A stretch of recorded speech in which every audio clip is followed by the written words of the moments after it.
Well, good morning everyone, and welcome once again to Ed's Orchids. Now today I wanted to request regarding phragmipediums.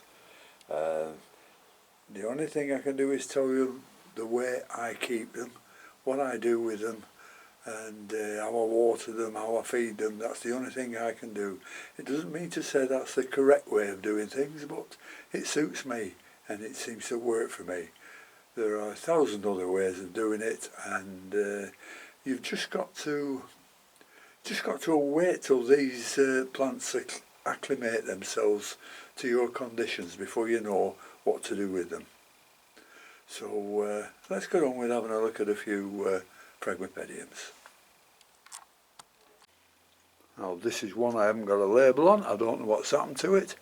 I must have dropped it somewhere, but it's looking very nice and growing very well. It could be Grande, or it could be what do they call it? I've forgotten. My memory's not serving me like it used to. But this is doing all right. There's a nice new growth coming up there, and the usual stuff. You can see the bark and the few growth stones there. So I pot them all the same way, feed them all the same way, which, as you know, is a teaspoonful of fish blood and bone every 6 months, every November and May. And apart from that, they just get flushed. This is a Phragmipedium Grande, which is looking very nice. The old growth is the big one at the back there, and 2 new growths at the front are doing very, very nicely. Trouble is, I haven't had any Grandes flowered this year, and I think it was last year I had 4 or 5 in flower. I think it must be because I keep splitting them, and it just sets them back 12 months, something like that. But there again, you've seen the barking as well with the growth stones on it. They're all due for watering today, so don't start telling me they look a little bit dry, because the top's dry but underneath isn't. This is a Phragmipedium lasverinus, a Kavaki hybrid, and with Sargentianum. It's only a young plant, but at least it's 2 feet tall already. So these get very, very big. Very big, you know. I've seen these up to, well, I've had them in my greenhouse where they were nearly as tall as me, and I'm 6 foot.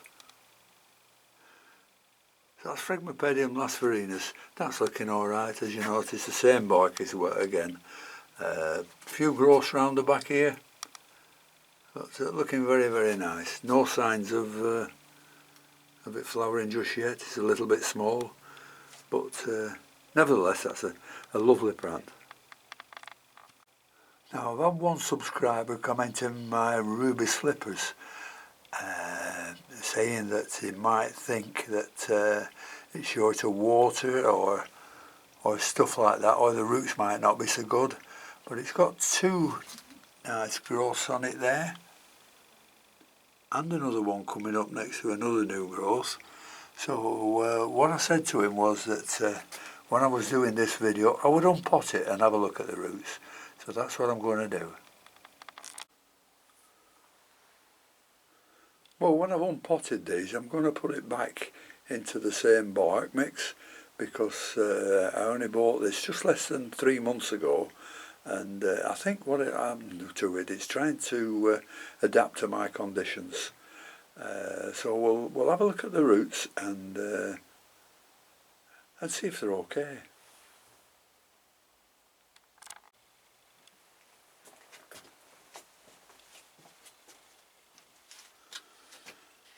Right, we'll take the label out. Ecugenera, cross between Caudatum and Bessi. I misdid it the other day when I said it was Bessi and Pusii. No, it's Caudatum and Bessi. So we'll take this out of the pot. With it being quite a new plant, I'm expecting 1 or 2 of the roots not to be so good. So we'll just have a look. Let's mind the new growth. it's pretty well stuck.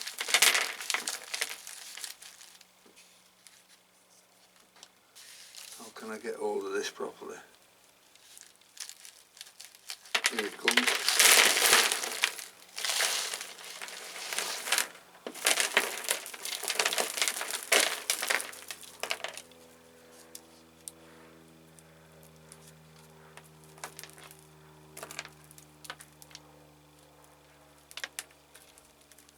Well, it's growing very nicely.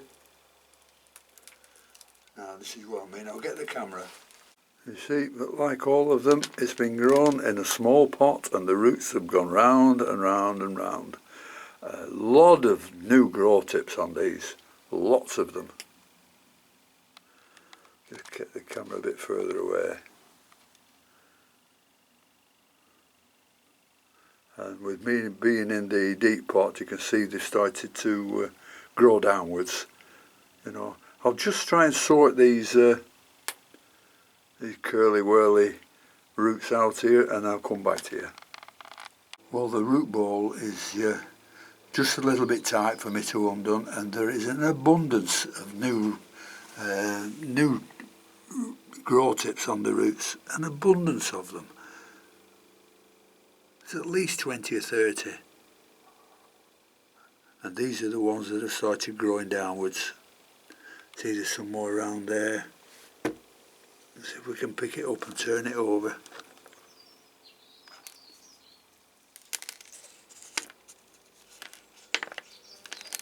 Just look at them.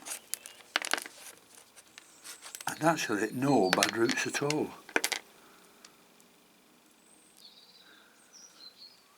And yet we're going to put that up into the same medium. And this plant hasn't been fed for 3 months. So it's doing very, very well. You can see the 2 growths there coming up. And another one around the corner there. So I'm very, very pleased with this. So looks like it's adapting to the conditions very well. So I'll just get this potted up, and you know, I think this ruby slipper is going to flower next year. Well, this is the pot it came out of, and it's a struggle getting it back in, and it's a 1 litre pot, so I'm going to put it in a 3 litre pot, which should give the roots a lot more time. Means putting a lot more bark in and a lot more growth stones, but it'll benefit in the long run. It'll benefit the roots, give the roots time to straighten themselves out and organise themselves and come down in a straight line. So that's what I'm going to do. From a 1 litre pot into a 3 litre pot. The new bark, and we'll mix it with the old stuff. There's plenty of it this time. That should do. That's the bark. And then we need the growth stones. I'll just get those.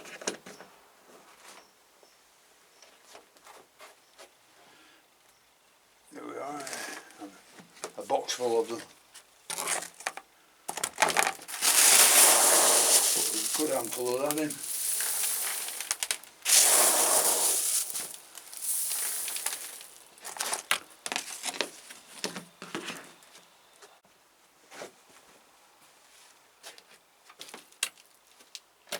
Mix it all together, and then we'll have one happy plant.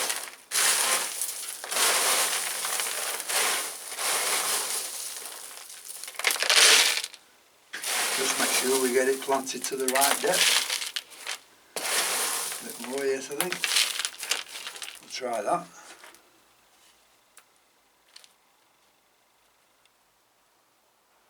Yeah, that's not too bad. I can always lift it up a little bit afterwards. Make sure I get it centralised.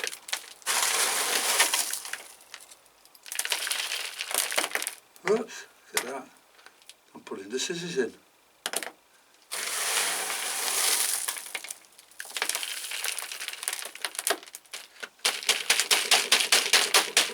usual rough pats. There they are, it's nice and stood up straight now.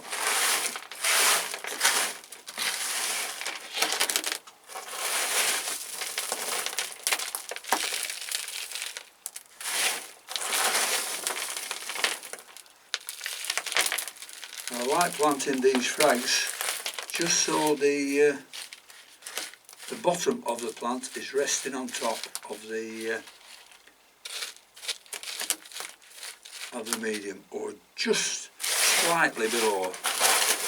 I mean, it's a natural thing for these plants to start growing upwards, you know, so the top of the root ball is showing.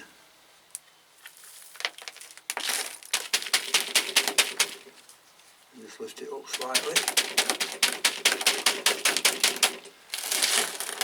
Give it some good pats to make sure all the spaces are full up.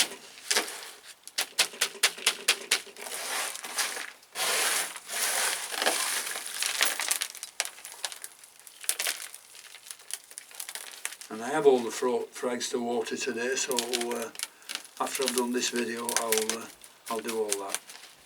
So that looks nice. That's one phragmipedium ruby slippers.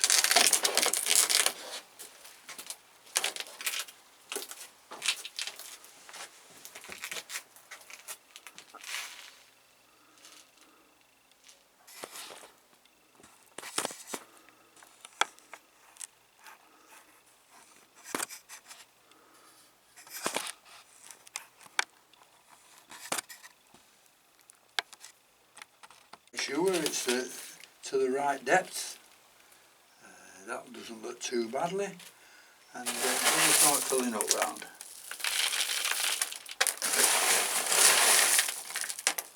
There's one thing I never do is press down on the compost as I'm putting it in. You might get trapped in between one or two new roots which you'll squash.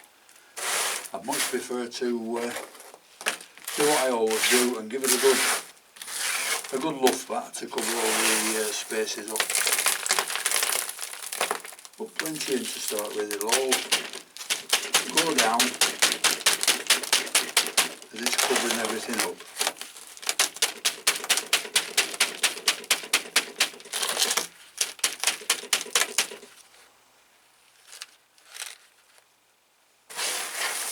And centralise it.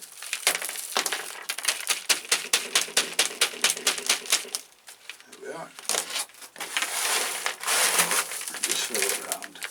We're keeping the top of the root ball just underneath the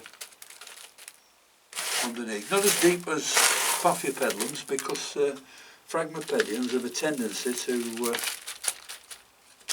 start coming up out of the pot and showing all the top of the root ball.